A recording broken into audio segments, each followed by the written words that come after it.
All right, so I have this crazy idea. I want to make chocolate chip cookies and take that cookie and encase it in resin, and then below that have the recipe to that cookie that you can then hang on your kitchen wall, so you can always see the recipe and you know exactly what that cookie is going to look like. And I want to do this all with tools and supplies that you can get from your local home center. So let's give it a shot. I have no idea what I'm doing. Oven to 375. 1, 2. I bent that. That's how tough I am. Is TSP tablespoon or teaspoon? Is this a tablespoon or teaspoon? I don't know. Yes. One tisp. Isn't baking soda and flour the same thing? Or half tisp of salt. I have no idea how the chemistry of baking works. I've never made cookies before. I have no idea what I'm doing. I don't even know how to open the salt. That looks good. I thought cookies just came in a package and you just sliced up the dough. So, got the dry mixture. I'm supposed to set this aside. Maybe too soft. It's a warm day here in Toledo, Ohio. That seems like a lot of butter. Directions do not say wash your hands. I think that's how Grandma did it. Here's a quick tip for you. When you're buying a stove, an oven, don't get it with this kind of stove top. This is hard as hell to clean. And 3. Ah, that's on. I have decided that this bowl isn't big enough, so we got this guy out. Beat butter, sugar, brown sugar at medium speed until creamy. Ooh, that's satisfying. There's 2.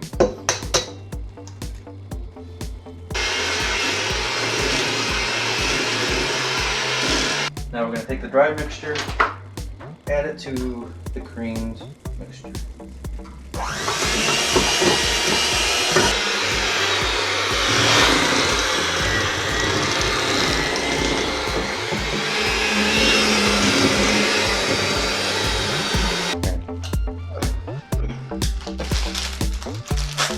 This is a lot of chocolate chip.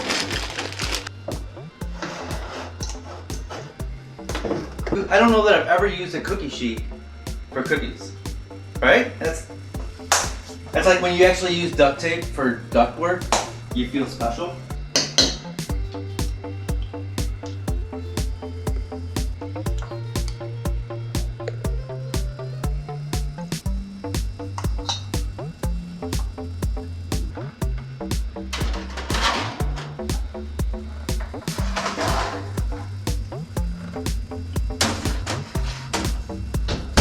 Hey Siri, set timer for 10 minutes. Oh yeah, look at that.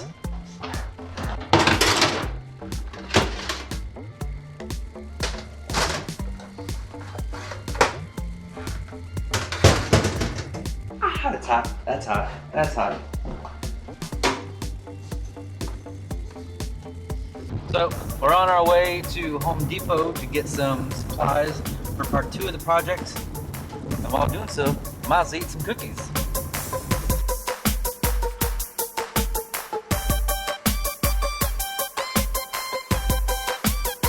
So, I like this, but I'm worried that to make a frame that this will be too thick. But I could raise the cookie up on a piece of scrap or whatever to bring it up more towards the surface, and I think that'll work. And I'm thinking nice white, and then we can have frame out a little section. The plan is to use this dry erase board, put a cookie on there, and have the recipe. And what we'll do is we'll take this piece of molding and we'll create a frame around it and then fill that with epoxy. Who knows if this is gonna work. We're gonna estimate size here. So 11 inches by maybe 7, and we'll just cut a 45 mile. I got a little pencil line at my 11-inch mark, and we'll just kind of eyeball that up. Good. Lock that in with the cams.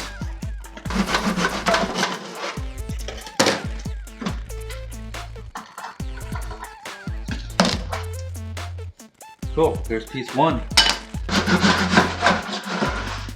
Alright, looks like they are the same size. Now we need to cut the 2 inside pieces.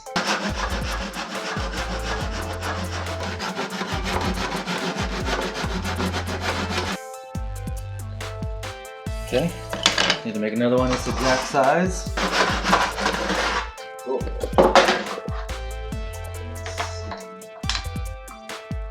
Ooh, perfect. We'll lay this out. We'll use one of the existing corners. Make life easier on us.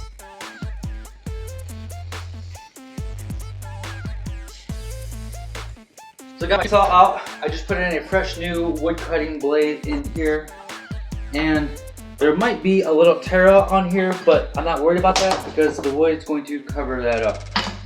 So here we go.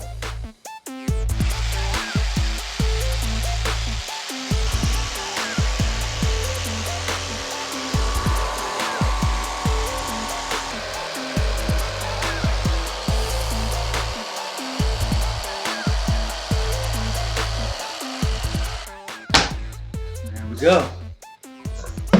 So we're just going to use some super glue and glue this on the edge here, but I'm going to take a piece of sandpaper and just kind of roughen up the edges, give it some gripping power, and protect the area that I don't want to glue.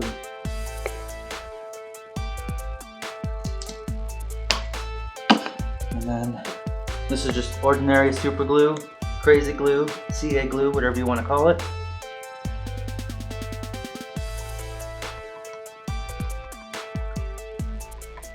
And then I'll take some activator and spray it on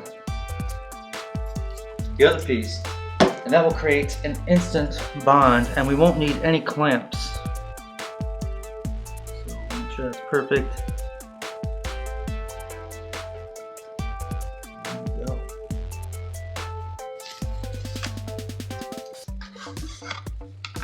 There's our first piece.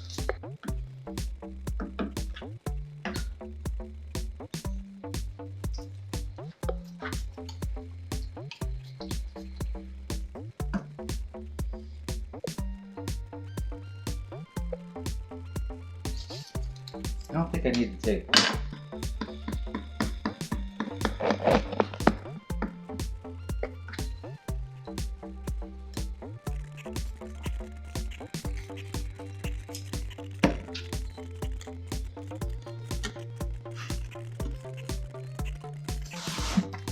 I think to give it a little bit more depth things, I want to raise up where the recipe is going to go and where the cookie is going to go.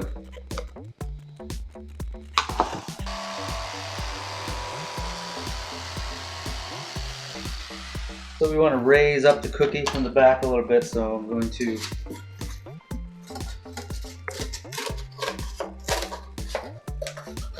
cut out some cardboard. I want to make it smaller than the cookie so you don't see it. Have cookie raised a little bit.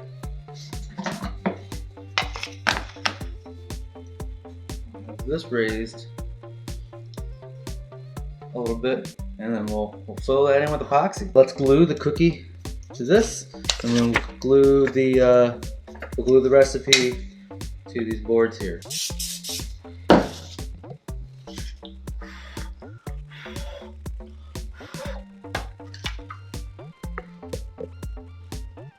What do you glue cookies with? Super glue? I don't know. Let's give it a shot. Now you want it? Before we put epoxy in here, I know some of it's going to leak out the edges, so I am going to seal it off with a bunch of tape, and we'll see if that works.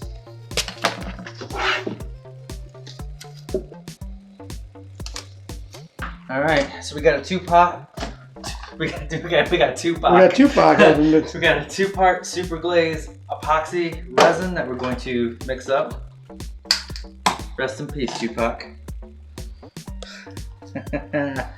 And we're gonna need a lot, so let's not mess around.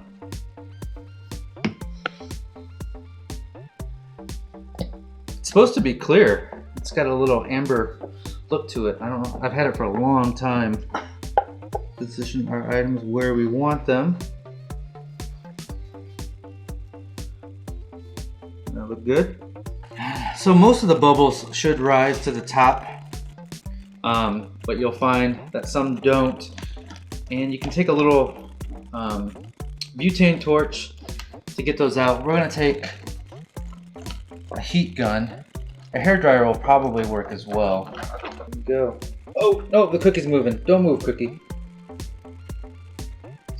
Oh, that's perfect. That's just the right amount, I think. No, I think the cookie is floating. I did not expect the cookie to float. Probably should have glued the cookie down. And also your... Oh, son of a crap. The cookie is floating. Oh, man. I don't know that there's anything I can do at this point. Nothing is working. So I went back and I remade everything, and this time I'm going to glue down the cookie with some 5-minute epoxy.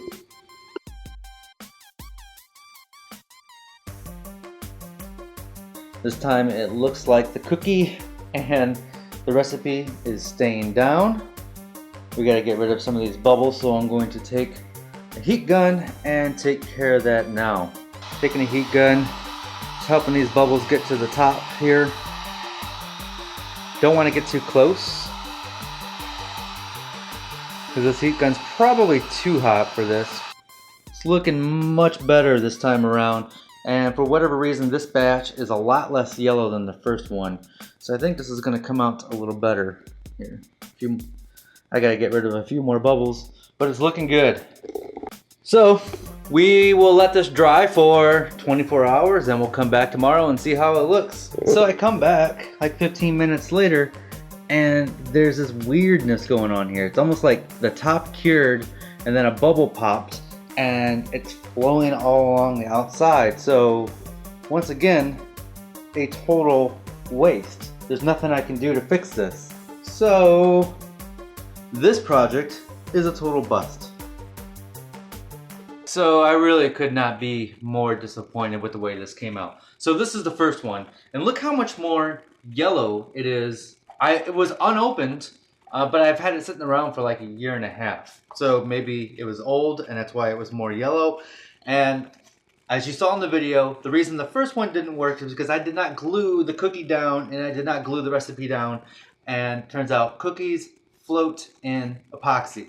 So the second one, went back, redid everything, thought, hey, it's gonna work perfect this time. And of course the epoxy was a lot more clear, but I think, so here's what happened. Here's what I think happened. I'm pretty sure this is what happened, is instead of using a butane torch like this, I used a heat gun. And I think what that did was it cured the top while the inside, or the underneath that, was not cured yet.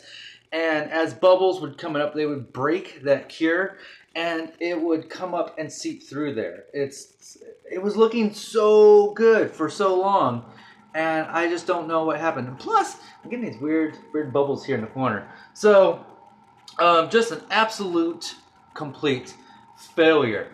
I wanted this to be a project that anybody could do with supplies from like a Home Depot, Lowe's, or Menards. And this is the only clear epoxy resin Home Depot sells. I would imagine that something like West Systems epoxy, something that costs a little bit more, I would imagine that's even more clear and probably easier to work with. It's like it's a much higher grade epoxy. But Home Depot doesn't sell that, so that's why I use this, because this is easier to get. And that is also why I used the miter box and the miter saw. Even though I have all this fancy equipment here in the shop, once again, I wanted anybody with access to a Home Depot to be able to do this project. If I were to do this again, I don't think I would have the white background, because I think all epoxy over time is going to yellow a little bit. So maybe it would have a wood background or a black background to not highlight that amberness or that yellowness. This is pretty darn heavy, and I don't know if I wasn't really expecting it to be this heavy, so to hang this, it would still hang on a kitchen wall.